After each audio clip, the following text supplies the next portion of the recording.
The infamous SSD that the PlayStation 5 will have is one of the most talked about features on the new console. And I understand why. It's one of the very few features on the next generation consoles that is going to be a little better than the Xbox Series X. And while I could have made a video about this a little while ago, I wanted to wait and see what developers had to say about the new SSD. But most of all, how it affects games and how they're made. Instead of concentrating how the SSD is going to be this much better on the PS5, I wanted to talk about how a solid-state drive can help developers, and how it truly does help developers create massive worlds and could provide completely new experiences to us, the gamers. And we all have to remember that Sony did concentrate on the SSD during their deep dive into the console specs. A reason for that is because it's the only thing that truly stands out to the competition. But that doesn't mean that the SSD technology is only featured on the PlayStation 5. No, in truth, the Xbox Series X will also have an SSD in the system and will be able to largely do a lot of the amazing features the PlayStation 5 can do. Which this former developer says in this interview when he talks about the PS5. He talked about the amazing hardware after Mark Cerny had his Road to PS5 deep dive, talking about the SSD and all the awesome technology that will be in the PlayStation 5. So let's dive into this article and talk about what was said, because like I've said before, the biggest jumps next generation will be the CPU and the SSD. So let's see what exactly this new solid-state drive can do for the PS5 and the Xbox Series X. But like always, if you liked the video, hit that subscribe button and that like button. The support is greatly appreciated. Alright, so let's jump into this article that has a developer talking about the advantages that the SSD will bring to the next generation consoles. And what spurred this interview was the Mark Cerny Road to PS5 deep dive. Now, I know a lot of people found that show to be a little bit of a letdown, and to be honest, I was one of those people. Did I find the show to be very informative for developers? Of course it was. But it was also the first show Sony had in almost 2 years, and it was something a lot of fans were waiting for. So for them to not show a single game or even the console was a massive letdown. But for developers, it was music to their ears because it reiterated what they already knew about the SSD. Not to mention, it started this new wave of fans shouting from the rooftops talking about the SSD and how it's the most important part of a new system. Here's what the article starts off by saying.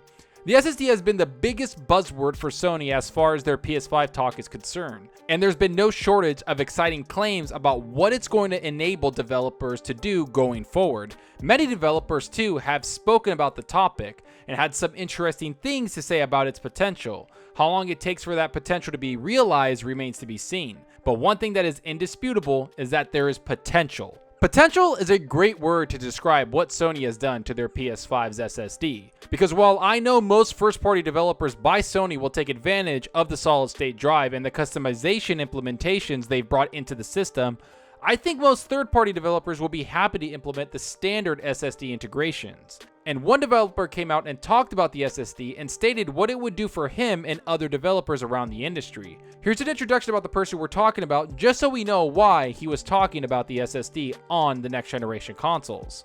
Another developer who agrees with that notion is Jan Chernikov, a game engine developer who has previously worked as a software engineer on DICE and EA's Frostbite engine. In a video reacting to Mark Cerny's Road to PS5 deep dive on the next-gen consoles tech, Chernikov had plenty to say about the console's SSD in particular, and what that means for developers of games. We've heard plenty about how developers will no longer be bound by low streaming speeds of assets or load times that usually force them to create smaller sections of game worlds or split them up with hidden load times and corridors and the like. And Chernikov went into greater detail on that. Essentially, it's about much more what the player can see.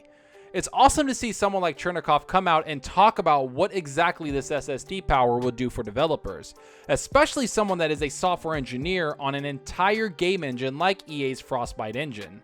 This developer's word does carry a lot of weight because they're on the front lines when it comes to implementing the new features a console brings.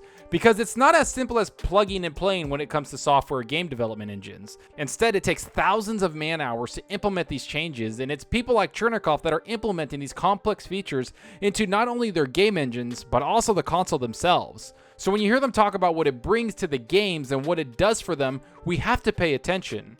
And here's what Chernikov had to say about what the SSD does. If that would be possible, that means that again, you don't have to split your world up into chunks. You don't have to worry about like, oh, I need this, I need that, he said.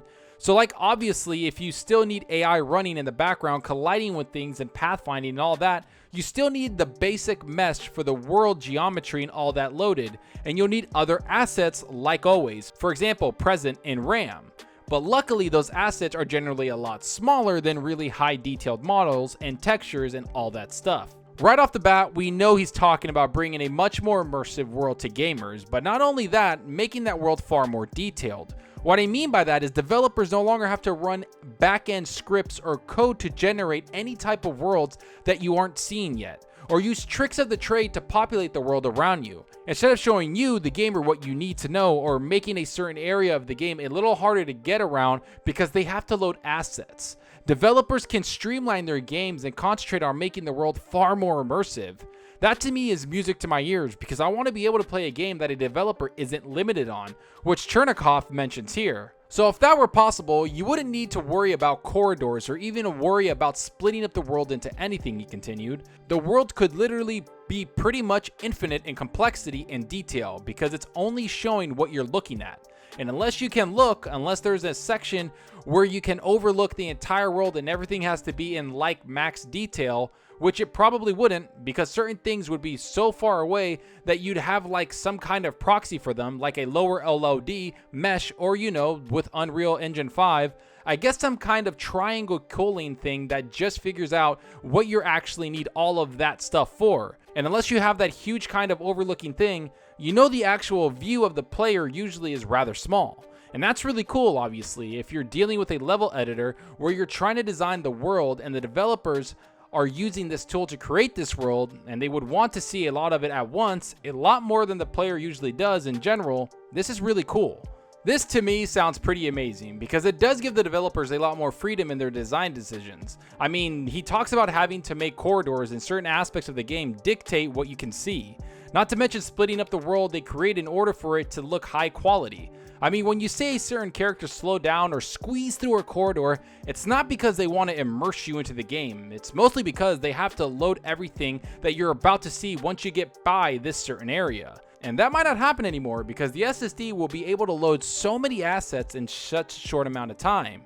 To me, this cuts a lot of work from developers, and instead of concentrating on making the level loadable and believable, they'll be able to focus on making the game that they truly want to make. And maybe they want an intense situation where you're moving extremely fast through a whole city and it has amazing details. Much like we saw with the Unreal Engine 5 demo where the characters flying across the landscape and buildings are falling apart. A lot of this is impossible on older generation hardware, but more so, this is only the beginning of what these custom SSDs can do in the PS5 and the Xbox Series X. You throw in the CPU and the RAM upgrades and you truly have something for developers to roam free in. For the first time in what I feel is a very long time, developers are given free reign on what they want to develop. The hardware being provided by Sony and Xbox are going to be a guiding force for those developers to have their creative freedom run rampant. I can't wait to see the results of this creative freedom, especially when developers seem just as excited as us about the new hardware. But to be honest, I want to know what you think about all of this. Are you excited to see what the PS5s and the Xbox Series X's SSD can do? Do you think third-party developers will take advantage of the PS5's SSD customization? What custom software does Xbox have to compete with that SSD?